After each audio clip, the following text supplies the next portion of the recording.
Halo semuanya, apa kabar? Lagi ngapain? Sehat-sehat semuanya kan? Di pandemi kayak gini, kalian pada sibuk ngapain? Kalau aku, akhir-akhir ini tuh lagi suka banget baca novel. Novel yang akhir-akhir ini aku baca itu salah satunya karyanya Kak Ika Natasha. Yang paling aku suka itu karyanya Kak Ika yang trilogi di 40 Are, 340 Are dan 340 Are juga. Nah, hari ini aku tuh mau menceritakan sekelumit novel Kaika yang 340 Are. Semoga kalian ini bisa menjadikan sumber referensi kalian ya.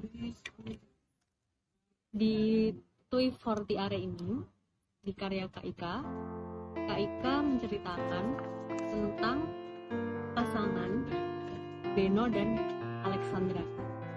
Jadi yang diceritain di sini tuh bukan pasangan yang cuma lovey-dovey aja, tapi di sini tuh dikasihkan cerita, kita disuguhkan cerita potret hubungan real yang benar-benar opposite attract, benar-benar dua karakter yang berbeda. Tapi waktunya akan membuktikan bahwa yang namanya cinta pasti akan menang. Seru kan? Nah, dua karakter yang berbeda ini bener-bener ngeblend, nyatu banget, dan kita pasti akan terbawa suasana sama si novel ini. Jadi I hope you guys enjoy. Waktu aku pertama kali baca 340 Are itu, aku ngelihatnya tuh unik karena kisahnya itu diceritakan melalui postingan Twitter si tokoh utama si Alexandra Rea ini.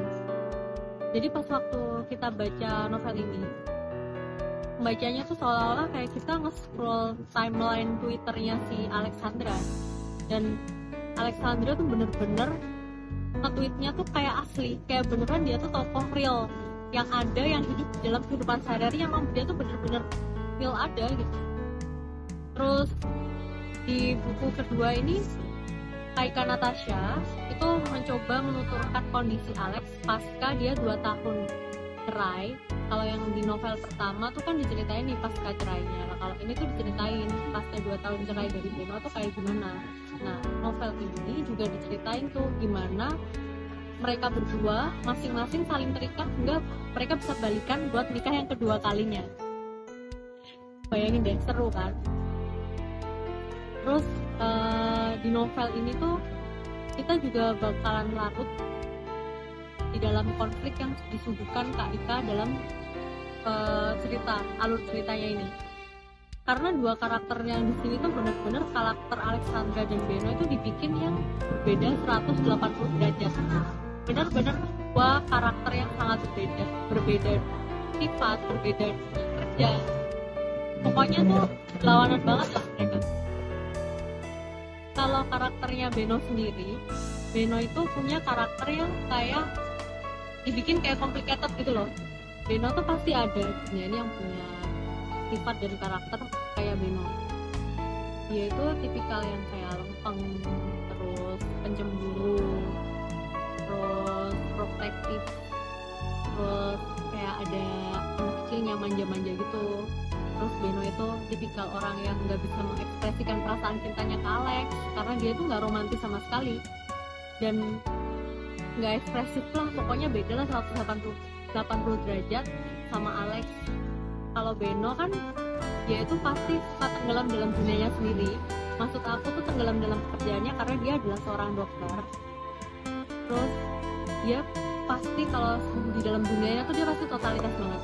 Nah, kalau si Alex itu adalah perempuan yang benar-benar independent woman, cantik, menarik, terus dia itu strong woman, terus dia tuh ada kayak pengen diromantisin, ada manja-manjanya. Terus Alex tuh juga lovable banget, dia tuh perhatian banget sama Beno, semua kebutuhannya Beno pokoknya diurus lah sama Alex. Terus cuman Beno yang ngertiin Alex dan cuman Alex yang ngertiin Beno. Jadi kayak mereka tuh bener-bener sebenarnya tuh kayak pasangan yang didambakan, tapi mereka kayak ada Tom and Jerry-nya juga. Jadi seru deh kalau novel ini. Terus pas waktu kita baca kayak banyak banget yang terungkap di novel ini. Jadi bagaimana Beno sama Alex ini mulai dating bareng, terus kemudian mereka memutuskan untuk menikah yang kedua kalinya. Ada juga di sini yang cerita-cerita kayak Beno tuh yang perbedaannya yang lempeng, terus diceritain gimana sih dia cemburu-cemburu gemes dan posesif ke pasangannya. Itu tuh bener-bener kayak nunjukin begitu besar cintanya Beno tuh ke Alex. Ada juga kisah berantemnya Alex dan Beno itu di situ kayak mengajarkan ke mereka berdua sih sebenarnya, bahwa mereka tuh harus saling belajar, saling ngerti, saling menerima satu sama lain. Terus mereka harus belajar untuk menurunkan egonya masing-masing agar pernikahan ini tuh berhasil. Pernikahan yang kedua kalinya tuh nggak sampai bercerai lagi. Jadi mereka harus membuat pernikahan ini nggak sama kayak pernikahan yang sebelumnya. Terus dalam buku ini tuh memang bener-bener banyak banget pelajaran yang bisa diambil tentang bagaimana sih membina rumah tangga itu, tentang realitanya rumah tangga tuh gimana. Rumah tangga tuh nggak cuma lovey-dovey doang, rumah tangga tuh pasti ada konfliknya, konflik yang harus kita selesaikan bersama, harus nurunin ego bersama, dan kita tuh harus saling ngalah sebagai pasangan. Dan ini semua diceritakan di novel ini.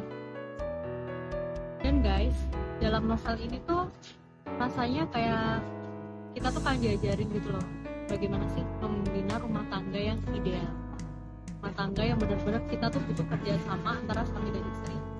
Karena rumah tangga kan pasti menyatukan dua perbedaan, dua orang dengan karakter yang berbeda, kepribadian yang berbeda, otak yang berbeda, terus pekerjaan yang berbeda, disatukan untuk membuat ini tuh berhasil. Dan ini semua bisa kalian dapat di novelnya Kaika yang Live for It. Aku baca novel ini, jadi jujur aku baca novel ini tuh di ebook. Aku download ebook karena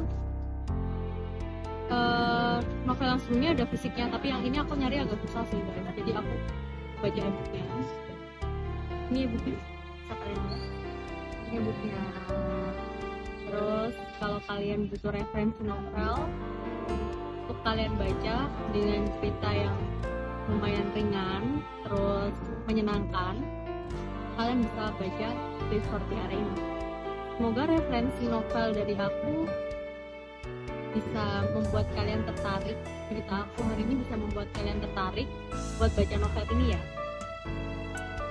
I hope you enjoy this video guys, karena ini bener-bener kali pertama aku bikin video yang panjang, durasinya panjang, terus aku bener-bener sharing kayak aku ngobrol sama kalian, kayak aku rasa ngobrol sama temen.